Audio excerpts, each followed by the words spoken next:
The scripture reading today is from the second chapter of the book we call the Acts of the Apostles. The book of Acts is unique in the New Testament. Matthew, Mark, Luke, and John all tell us about Jesus, but only the Acts tells us what happened among Jesus' followers after his life, death, resurrection, and ascension. Jesus didn't intend to create a new religion, but it is clear he did intend to create a movement of people to carry on his work of showing what God's love is really like in real life. The people who joined this Jesus movement began living differently than other people, and one characteristic of their life together was the sharing of their money and other resources to make sure that all of them had enough to live with joy. So, a brief summary of what this early Jesus movement was like from Acts chapter 2. All Jesus' followers spent their time learning from the apostles, and they were like family to each other. They shared meals and they prayed together. Everyone was amazed by the many signs and wonders that the apostles performed. And the Lord's followers met together often, and they shared everything in common. They would sell their property and possessions and give the money to whoever needed it. Day after day, they met together in the temple. They broke bread together in different homes and shared their food happily and freely while praising God. They enjoyed the favor of all people, and each day the Lord added to their group others who were being given wholeness of life. Thanks be to God for these words of life. That video is shot in Death Valley, California. Of course, a band like Arcade Fire can afford to shoot their videos wherever in this world they want to, yet they chose Death Valley, adding an extra layer of meaning to what is already a rich, poetic environment.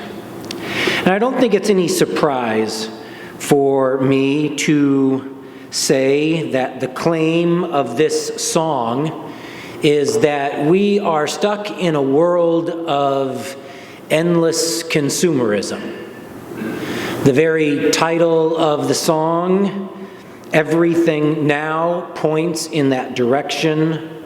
The video juxtaposes children playing against the barren backdrop of Death Valley. That seems like a comment, these children playing throughout the video. It seems like a comment or maybe even a warning that children will play no matter what. In the video, they use a shopping cart and some random materials and look like they're having fun with it. They turn a cactus-filled environment into a dance hall.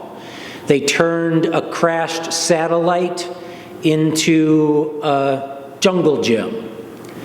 Children will find a way to play. I've seen children in Angola playing with a soccer ball made up of socks tied together and wrapped with masking tape. And a little further in the distance beyond this soccer game was markers with red skull and crossbones on them, marking where landmines still were in the ground. Children will play even when death lies just beyond their games. And in Arcade Fire's video, that's figurative. They will play even while death lies just beyond them. But in Angola a few years ago, and in so much of the world now, it's literally true. The lyrics of this song are rather bleak, of course, and it is interesting how that the lyrics are juxtaposed with sort of the boppiness of the music. You get the real cognitive dissonance when you combine the lyrics with the music. The title of the song, of course, is Everything Now, and I think Everything Now is meant to be not just a title, but a character of the song.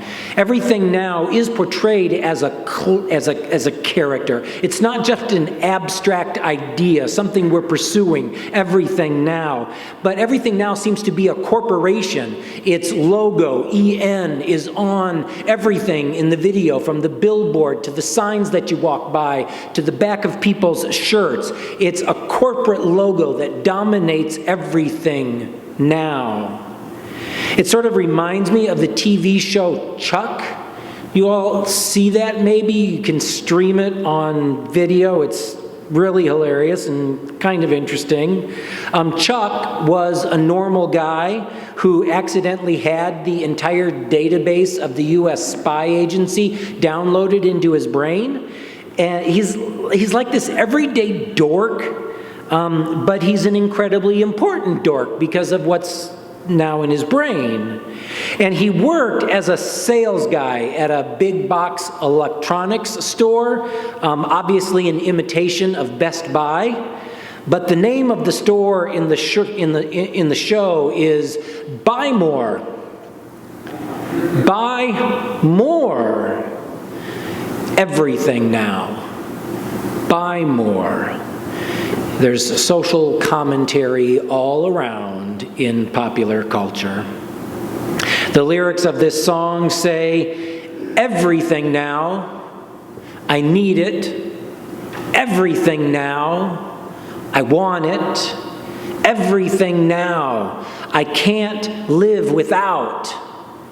Everything now, I can't live. Everything now, it seems, ends up killing you.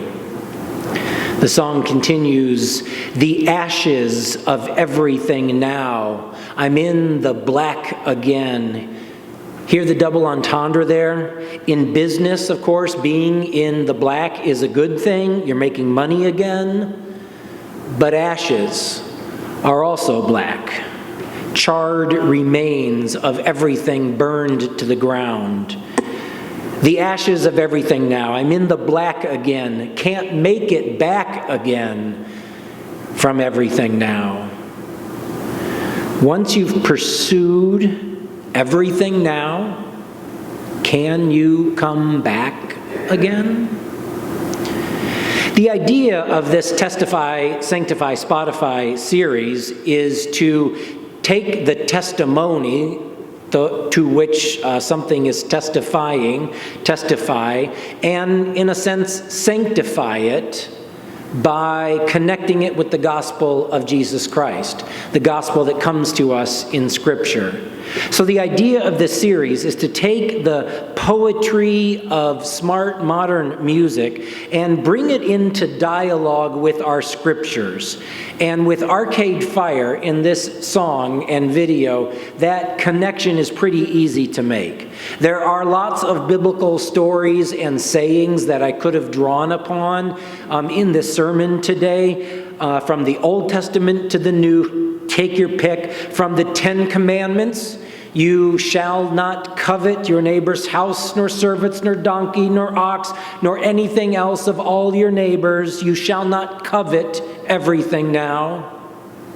Or I could use the words from the 12th chapter of Luke.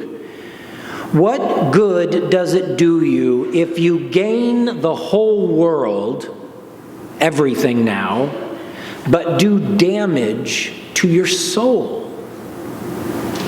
Knowing a little bit about Win Butler, the lyricist for Arcade Fire, the song that we just heard and saw could well be a commentary on exactly that line from Jesus. What good does it do you if you have everything now, but do damage to your soul?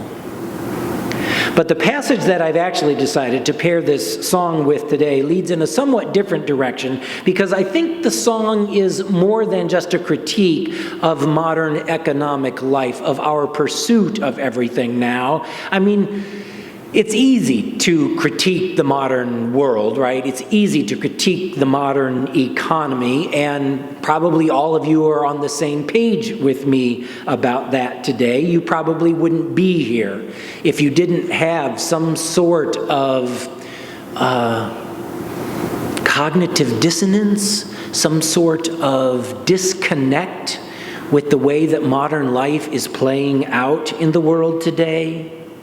In very basic, non-theological terms, that's one thing that we do here at church, right? We keep a tension between the way things are, the way things we experience them in the world every day, and the way things should be.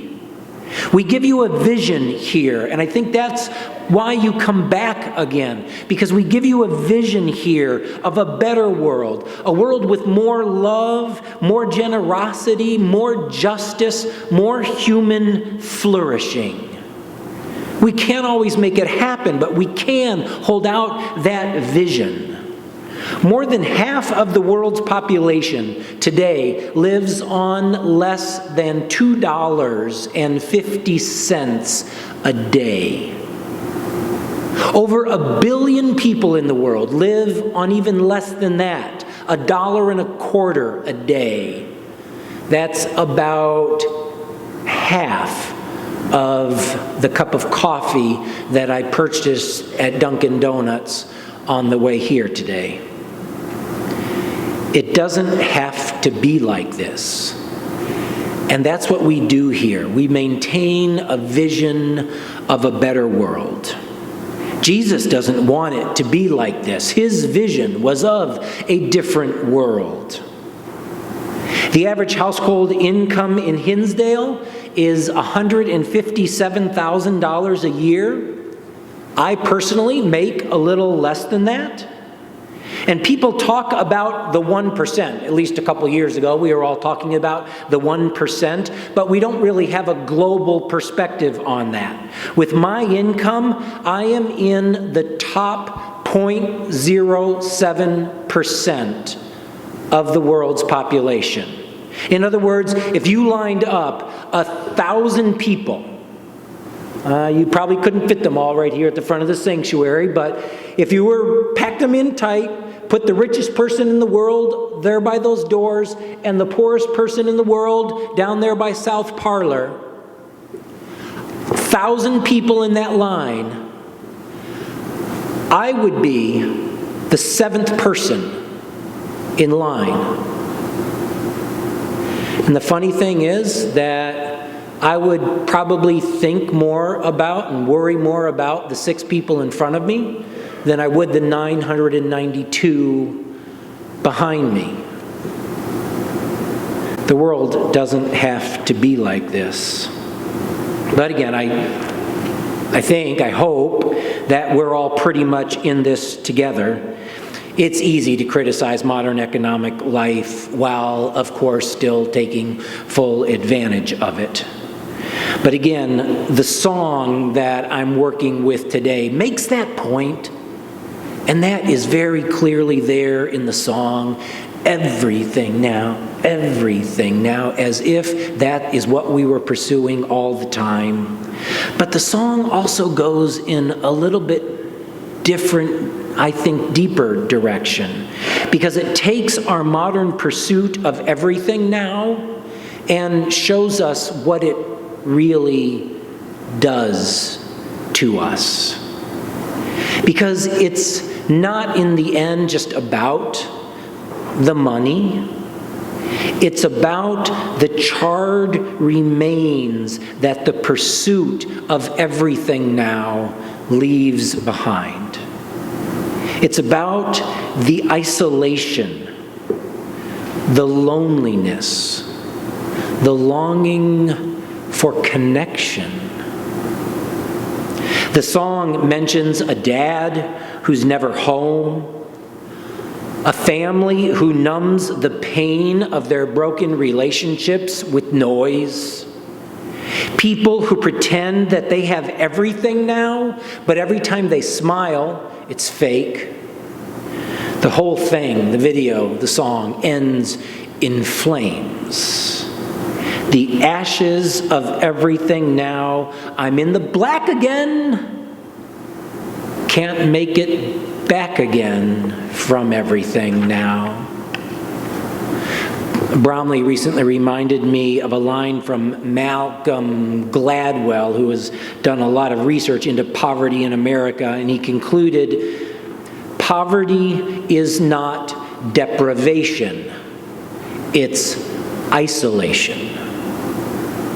So the passage I chose for today is what you heard earlier from Dick Johnson.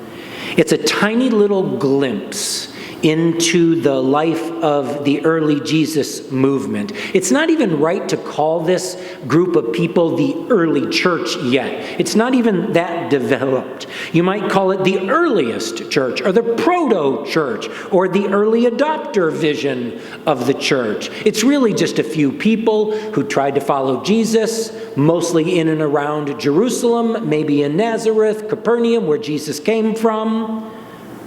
All of Jesus' followers, it says, spent their time learning from the apostles, and they were like family to each other. They shared meals and prayed together, and all the Lord's followers met together often, and they shared everything in common. They would sell their property and possessions and give the money to whoever needed it. Day after day, they met together in the temple. They broke bread together in different homes and shared their food happily and freely while praising God. They enjoyed the favor of all the people, and each day the Lord added to their group others who were being given wholeness of life. The traditional interpretation of that line is the Lord added to their midst those who were being saved. But the root of that is wholeness of life. The Lord added to their midst those who were being given wholeness of life. And there is no reason to think that Luke, who wrote the book of Acts, in addition to the gospel that goes by that name, Luke, there's no reason to think that Luke has gone all Hallmark greeting card on us here. Luke is very willing in other places to tell us about disagreement and dissension and fights and breakups in the early church. He's very willing to call people out and name a spade, but still he gives this little snapshot of the life of the proto-church, the earliest Jesus movement. They were like family to each other. They broke bread together in different homes and shared their food happily and freely while praising God. And I think if you pay attention to the way the sentence is actually constructed, it's not like they were praising God and then sharing their food with each other.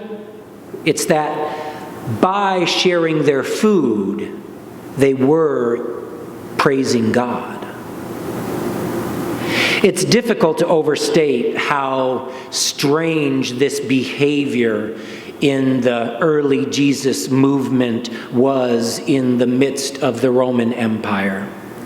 We forget how much the mores and values, at least the ones that we sort of publicly celebrate, we forget how much sort of the taken for granted moral world that we inhabit was shaped at one time by Christianity. The Western world was known as Christendom for 1,000 years or more for a reason. Christianity shaped kind of our fundamental moral code, what we take for granted, what we believe reflexively, innately, includes the idea that generosity is a good thing, that compassion is a virtue to be celebrated. But such was not the case in the Greco-Roman world in which the early church grew. Sharing your stuff with others was not a respected practice. Compassion toward those who were lower on the economic scale than you are, compassion toward them was not something to be admired. Your job in the Greco-Roman world was to support the Roman Empire, led by the emperor, and all of the money in the empire flowed from the rural agricultural areas, which were really the basis of the economy. That all that money flowed into the urban areas. And your job was to support that Roman economy, whatever your little role in it was. Part of that job was to support your family, your broader family, your household. And if you were giving money to somebody outside of your household, you were, by definition, bringing your own household down. Compassion, generosity were not celebrated virtues. Becoming family with people outside your own household just increased your burden. It slowed you down. It literally brought you down in the world. But the early church, following the way of Jesus, had a new vision. It's a vision that Greg Boyle, someone you know, have heard before, that I adore and admire.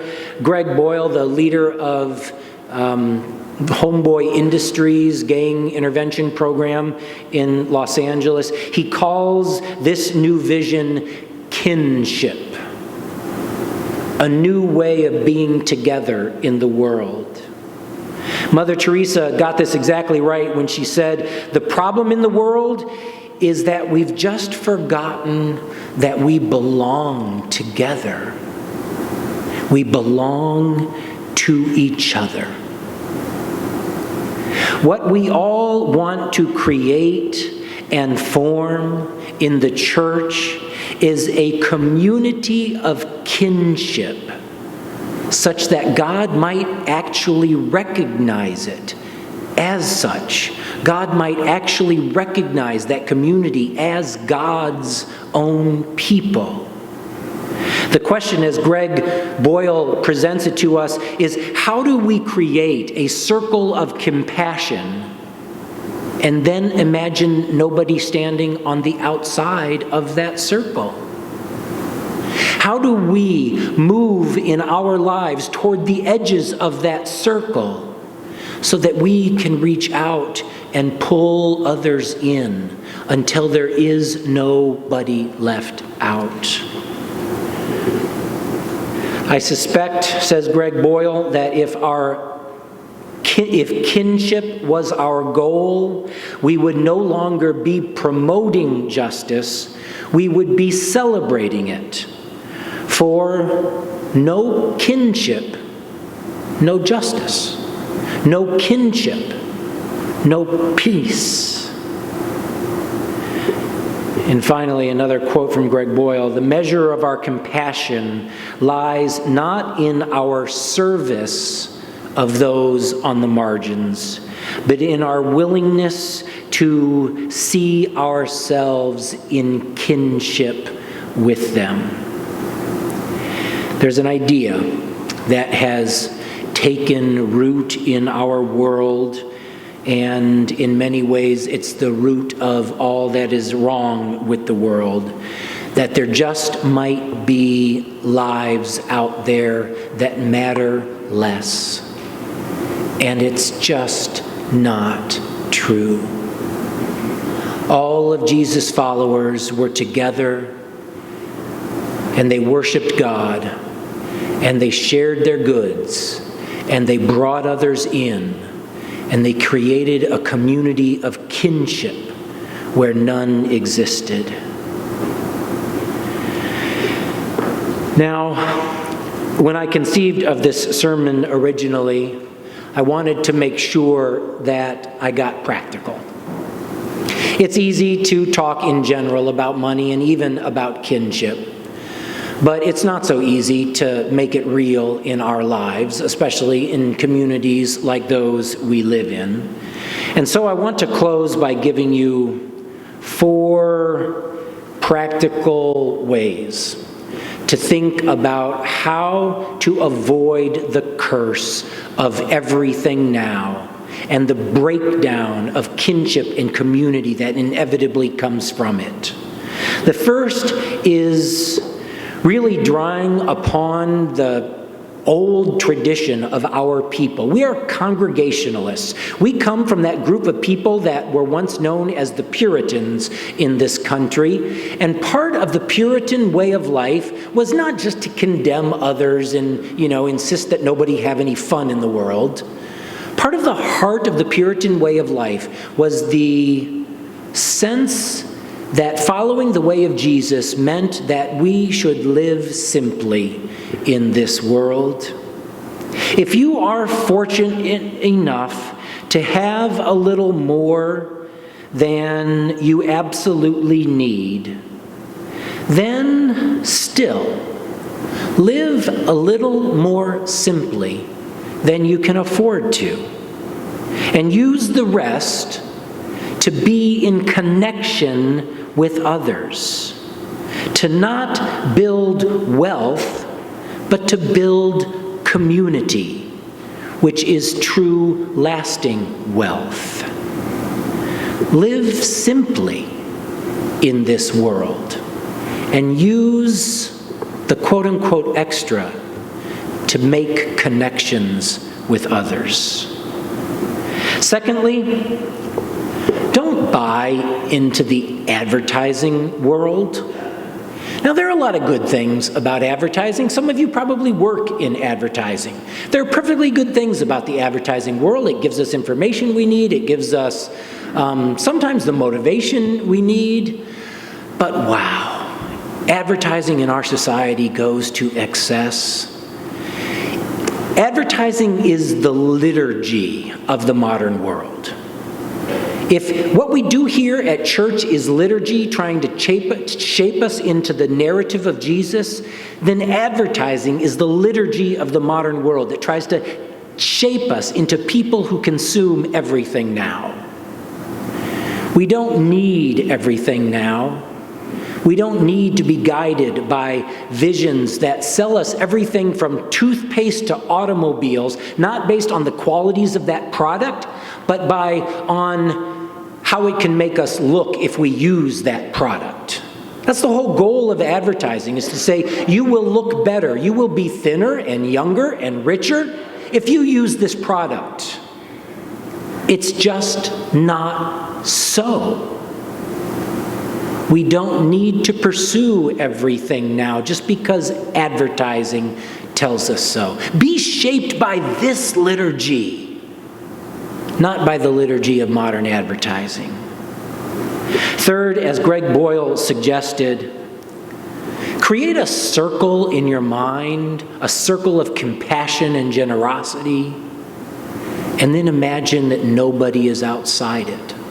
And I don't mean this just in the abstract. Apply this to your everyday decisions. Apply this to the house that you want to buy. Apply this to the cars you want to buy. Apply this to the vacations you want to go on. Create a circle of compassion and imagine that no one is outside it, and then think about the decision that you will make. Because the goal ultimately is that no one will be on the outside. And finally, just real practically, think about the difference between needs and wants. It's interesting how the word want has changed meaning in the modern world, of course. The word want used to mean, it's like Psalm 23, the Lord is my shepherd, I shall not want. That doesn't mean the Lord is my shepherd, I'm not going to desire anything. It means the Lord is my shepherd, and I shall lack nothing. I shall have everything I need. To want something used to mean that you had a lack of it. It didn't mean that you desired it. Think about the difference between needs and wants, and be guided by what you need, not by what you want. It's a basic requirement that hopefully we sort of learn in kindergarten, but it's also a basic maxim for our lives. Think about what you need, not about what you want. So live simply. Don't be guided by the liturgy of advertising. Expand the circle and make that a part of your everyday decisions. And think about real needs, not about wants. That's the way to avoid the dystopian world of people pursuing everything now and it all ending in fire. That's the way to move from the world of the Roman Empire to the world of the early church, where they all lived together, sharing their meals, praising God, and enjoying the goodwill of all the people. Thanks be to God. Amen.